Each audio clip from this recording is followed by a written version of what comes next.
பூஜா அன்னைக்கு நம்ம பீச்ல கடம்பா வாங்கி சாப்பிடல, தோசைக்கல்ல ஃப்ரை பண்ணி ஒரு மாதிரி டேஸ்டா. அதே மாதிரி எனக்கு இப்போ வீட்டில் பண்ணி தரியா? டன். சூடான இடம் வேண்டும், சுகமாகவும் வேண்டும், தருவாயா தருவாயா?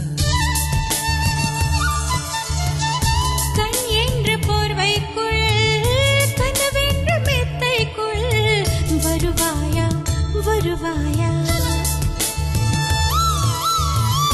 விழுந்தாலும் உன் கண்ணில் கனவாக நான் விழுவேன், எழுந்தாலும் உன் நெஞ்சில் நினைவாக நான் எழுவேன். மடிந்தாலும் உன் மூச்சின் சூட்டால் மடிவேன், பிறந்தாலும் உன்னையே தான் மீண்டும் சேர்வேன். இனி உன் மூச்சை கடன் வாங்கி நான் வாழுவேன்.